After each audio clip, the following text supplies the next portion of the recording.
안녕하세요. 브릿지 조한송 기자입니다. 오늘 브릿지의 주제는 상권입니다.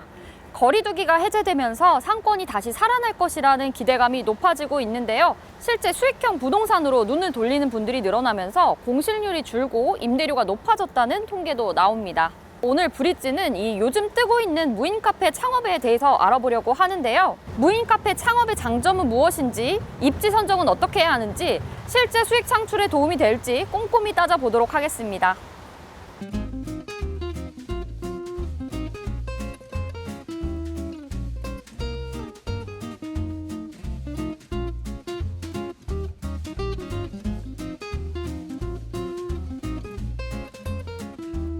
안녕하세요. 프리미엄 브랜드 데이론 카페 대표 이동건입니다. 무인 카페를 차리면 어떤 점이 좋은가요? 그냥 일반 카페도 있고 할 텐데. 일단은 번호 외에 엑스트라로 캐시플로우를 만들 수 있는, 그리고 삶의 질을 챙길 수 있는 아주 본질적인 구조라고 보시면 돼요. 관리하는 시간이 좀 적기 때문에 추가로 투잡도 뭐 가능하다 이런 얘기인데, 관리 같은 경우에 실제로 이렇게 무인만 가동시켜 놓으면은 진짜 하루에 한 번 안 와봐도 되는 건지. 100장 기준으로 하루에 한 2번 정도는 오셔야 돼요. 왜요?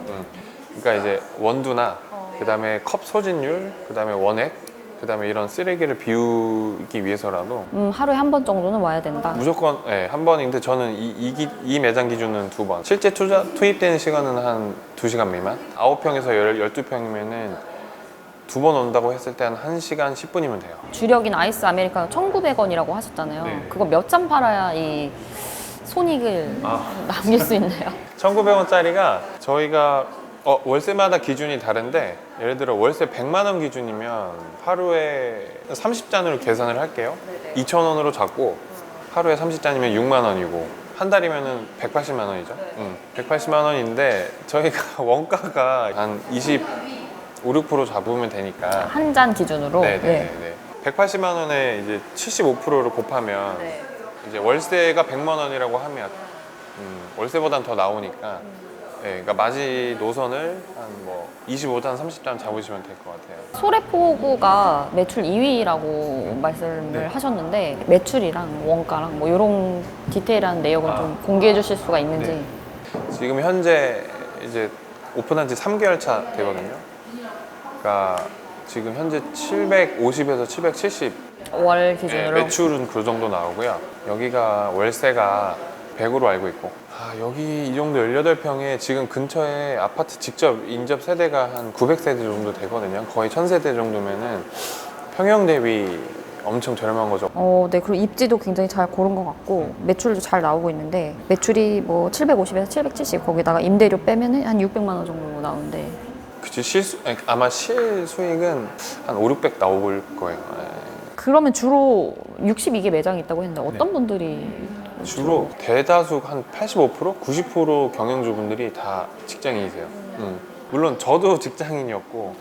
브랜드 무인 카페가 메리트가 있을까라는 생각을 한 번쯤 하긴 할 것 같은데. 예리한 질문 해주셨는데, 솔직하게 무인 카페에서 아직 브랜드성은 저는 없다고 봐요. 근데 이제 안전된 유통망과 원두의 퀄리티, 그 다음에 원액이나 다른 입지에 대한 이제 데이터 자료가 있는 대로 들어가는 거랑, 내가 한번 해볼래?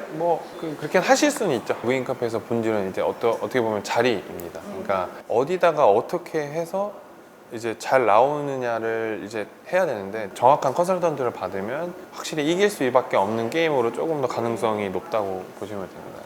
그러니까 초기 리스크를 줄이는 데는 효과적일 거다, 이런 그 얘기를 들어보면은 초기 비용도 별로 들지 않고, 그리고 관리 비용도 적고 다 좋은 것 같은데, 실패한 사례들도 뭐 분명히 있을 것 같은데 어떤 점을 좀 주의해야 하는지. 실패까지는 아닌데, 저는 제 직영은 4개를 하거든요. 네. 제가 아마 갖고 있는 매장이 아마 전국의 무인 카페 중에 제일 월세가 비쌀 거예요. 하나가 월세가 250이에요. 어디 쪽이에요? 저기 이제 서울 개봉동 쪽에 있는데, 버스 정류장이 2개가 있고 대로변 앞에 있고 사람이 엄청 많이 다니거든요. 건너편에 이제 백다방이 있죠. 그 다음에 이 모든 커피 공공의 적이라고도 말할 수 있죠. 이제 M사 메가커피, 그 다음에 이디야 있고 투썸 있고, 그러니까 모든 카페가 다 밀집되어 있어요. 아직은 A급 상권, S급 상권, 메인 상권에는 못 나오는 게 팩트거든요. 근데 저는 그런 거를 한번은 해보고 싶었던 거예요. 한번 견줘야 되지 않나. 해서 제가 했는데 거기서도 매출이 나와요. 손해는 손해는 아니고. 네. 네. 솔직하게 경영주분한테를 안내를 했으면은 이제 실패라고 하면 실패겠죠. 평균 뭐 250을 잡고 제가 안내를 해드리는데 그 정도는 솔직히 안 나오니까. 결과적으로 입지가 되게 중요하다는 그렇죠. 말씀이신 거네요. 자리가 제일 중요합니다. 네, 이게 되게 많이 늘어나면 경쟁력이 떨어지진 않을까 갑자기 또 이런 앞으로는 더 많이 늘어날 것 같긴 한데 그렇죠. 그러니까 무인 카페 자체가 이제 늘어나는 거는 뭐 기정사실하긴 한데 일단은 편의점이 전국에 10만 개 정도 있거든요. 근데 무인 카페 시장은 그 중에 10%로 잡고 있어요. 1만 개. 될 거다. 네. 제일 지금 많은 데가 1세대 무인 카페 브랜드인데 한 론칭한 지는 3, 4년, 4, 5년 됐어요. 근데 거기가 한 600개 정도 돼 있고 나머지 2세대라고 하면 저희랑 몇 개가 더 있어요. 지금 말씀하신 건 브랜드 중심으로 브랜드 프랜차이즈가 중심으로 한 700개인 거고 그럼 네. 무인 개인으로 카페도 합치면은 굉장히 그렇죠. 그러니까 1000개가 안 될 것 같은데. 그러니까 되게 영세합니다. 그래도 앞으로의 경쟁력을 좀 고민을 하셔야겠죠. 근데 이제 무인 카페뿐만이 아니라 저는 사실 유인 카페랑 지금 경쟁을 잡고 있고 그다음에 실제로 저희가 스타벅스나 이디야 이런 데 옆에 들어가요. 비슷한 퀄리티인데 대이롱에서 두자 사먹이 약간 오히려 스벅이나 이디야, 투썸 이런 데는 저희가 뺏어오는 구조라고 생각합니다. CCTV를 설치해서 뭔가 예를 들면은 뭐 어떤 사고가 발생했을 때 그때 좀 그런 대응하는 네, 아마 요거는 아마 다른 업종에서도 아마 해당이 될 수도 있는데 저희 CCTV가 곳곳에 그러니까 모서리 쪽에 한 3개 또는 4개가 있거든요. 밖에도 달려 있는데 실시간 라이브 방송이 돼요. 그럼 혹시나 조금 불미스러운 행동을 한다. 그러면 이제 뭐 안녕하세요 고객님 여기서 이러시면 안 됩니다. 저희 매장 내에서는 뭐 음주 불가합니다. 뭐 또는 뭐 무전 취식하는 분도 있어요. 그럼 1인 1메뉴 부탁드릴게요. 이렇게 말씀하면 고객님들이 거의 이제 놀라시겠죠. 놀라서 먹거나 아니면 나가시거나. 그 혹시 막 저런 거 막 집어가고 막 이런 분- 빨대를 이렇게 하나 집는 척 하면서 이렇게 한 움큼 가져가신 분도 있고 그다음에 손세정제 가져가시는 분이 있는데 없다고 하면 거짓말이고 근데 한두 번은 하시는데 이렇게 반복적으로 하시지는 않으시더라고요. 카메라에 저희가 너무 얼굴이 다 찍혀가지고 그리고 요새는 이제 워낙 법적 처벌이 확실하게 돼 있기 때문에 그럼 지금부터는 이 무인 카페를 창업할 때 가장 중요하다고 볼 수 있는 입지 분석에 대한 얘기를 좀 나눠보도록 하겠습니다. 네, 여기 소래포구점 입지를 선택하신 이유가 있을까요? 여기 제가 처음에 올해 2월에 왔어요. 그러니까 여기도 공실이었고 저쪽도 공실이었고 실제로 저 지금 촬영하고 이 뒤도 지금 현재 공실이고 공실이더라고요. 네. 뒤로 가면 저기 다 공실이 되게 많았거든요. 여기가 입주한 지는 한 2년? 근데도 공실이었어요. 네네네. 여기가 직접 인접 세대는 한 900세대 정도 돼요. 세대수로만 보면은 많은 거는 아닌데 왜 여기가 잘 될 수밖에 없냐면 일단은 이 자리 자체는 코너 자리예요. 여기는 공실이었지만 소래포구역으로 가는 그 길목에 있고 그 다음에 이 1, 2층에 이 어마어마 큰 임차인들도 고객이 확보돼 있고 그 다음에 주변에 이렇게 편의점이 있다는 거는 밤에 또 손님이 왔다 갔다 할 수 있다라는 걸 얘기를 하는 거거든요. 그러니까 밤에 어떤 소비자 레버리지를 또 활용할 수도 있고 그 다음에 상가에 뭐 키즈 카페도 있고요. 그 다음에 어린이 수영장도 있고 학원들도 몇 개 더 있는 걸로 알고 있어요. 그런 부분들까지 이제 수요를 잡고 가는 거죠.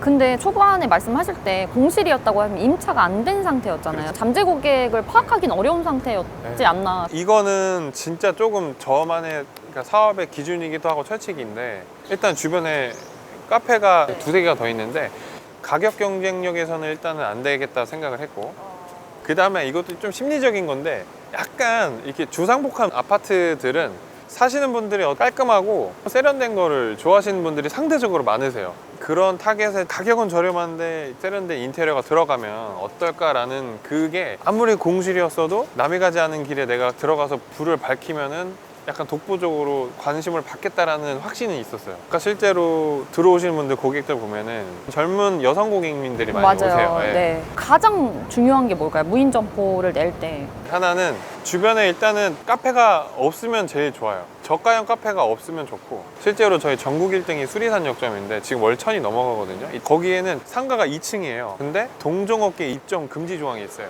상가 관리 상가 규약에. 안에. 그런 곳은 권리금이 비싸요. 근데 비싸더라도 그런 데는 무조건 들어가야 돼요. 입지를 볼 때 저희는 권리금이 아예 없는 곳보다는 차라리 있는 게 있는 낫다. 것. 그다음에 두 번째는 세대수. 세대수가 많아야 예, 돼. 예. 배우 세대가 빵빵해야 그 시간대별 수요자가 로테이션이 좀 빨리 돼요. 2천 정도면 베스트. 3, 4천 세대 요새 신도시 아파트 많잖아요. 그런 데들은 자리도 좋은데 반대로 저가형 카페들이 치고 들어올 가능성도 굉장히 농후하다. 그렇게 되면 실질적으로 점주분들이 가져가는 수익은 이제 급격히 줄어들 수 있다고 보시면 됩니다. 예를 들면 유동인구가 많고 세대수가 많은데 카페가 좀 많다 이거랑 네. 유동인구가 조금 적고 카페는 없어서 내가 들어갈 수 있는 이런 상황이면은 어떤 게 나은가요? 아, 그 부분은 이제 100% 후자. 후자. 네, 유동인구가 좀 적어도 네. 유동인구가 적더라도 그 카페가 없어가지고 냈는데 여기가 잘 되면 또 누가 들어올 수도 있잖아요. 그런 경우는 네, 그런 경우도 있긴 있는데 배우 세대가 예를 들어 1000세대 미만이다, 1000세대에서 2000세대 사이다, 그러면은 그 저가형 친구들이 들어오기 진짜 애매한 타겟이죠. 그래서 뭐 한 1000세대? 1500세대? 안팎으로? 그 안팎으로 네. 딱 그 들어가면은 적당하다. 또 잘 되는데 왜 잘 되는지 지도로 아. 설명을 좀. 여기 보시면 여기가 지금 현재 2560세대거든요. 메인 상권은 여기예요. 여기 뭐 백다방, 롯데리아, 할리스, 메가커피, 여기 이제 스타벅스도 있고, 여기가 실제 상가를 보면 완전히 옛날 낙후된 상가예요. 그리고 심지어 공실이었어요. 그때 월세 80으로 보증금 1000만 원에 엄청 저렴한 거거든요. 최소 월세가 한 150, 160이 넘어가야 되는데, 그리고 권리금 빵으로 들어갔고. 근데 이제 여기가 왜 입지가 좋냐면 월곶이라는 데가 이제 바닷길을 둘레길로 이렇게 걸어요. 유동인구가 그렇게 많은 데는 아닌데도 불구하고 이 아파트, 이 수요만으로, 그리고 이 둘레길 걸어 다니는 사람만으로도 매출이 지금 잘 나오고 있다. 650에서 700 정도 나오고 있으니까. 근데 그전에는 왜 공실이었던 거예요? 그러면? 아, 거기가 애견용품 백화점이었어요. 그 옆에 보면은 밤에 가면 되게 칙칙한데 거기서도 공실이었는데 본 거죠. 들어가면 되겠다. 그러면은 죽은 상권도 어쨌든 컨셉만 잘 맞춰서 들어가면 충분히 좋은 사례가 될 수 있다 뭐 네, 이런 네. 얘기인데, 듣다가 궁금한 게 지금 다 매출이 잘 나오는 지점들은 좀 외곽에 있는 곳들이잖아요. 근데 중심부 뭐 강남 뭐 이런 데도 매장은 있다고 들었는데 아, 매출이 높지 않은 것 같은데 뭐 그 이유가 있나요? 임대료 때문인지. 아무래도 서울 다운타운은 워낙 카페도 많고, 그 다음에 월세도 좀 필요 이상으로 과하게 태워져 있고, 그러니까 경쟁업체가 많기 때문에 아무래도 수익 부분에서는 쉐어가 된다고 보시면 될 것 같은 생각은 들더라고요. 근데 수도권 쪽이거나 서울 외곽에서는 카페의 밀집도나 월세의 어떤 경감, 요 정도가 아무래도 조금 영향은 있을 거라고 생각하는데, 저는 서울 가운데 들어가는 게 지금 제일 그러니까 어느 지역에서나 검증이 돼야 이게 프랜차이즈와 브랜드성의 어떤 증명이 되는 거라고 생각을 하기 때문에 더 성장해야겠죠. 네, 오늘 브릿지는 여기까지입니다. 잘 보셨다면 구독과 좋아요 부탁드립니다. 감사합니다.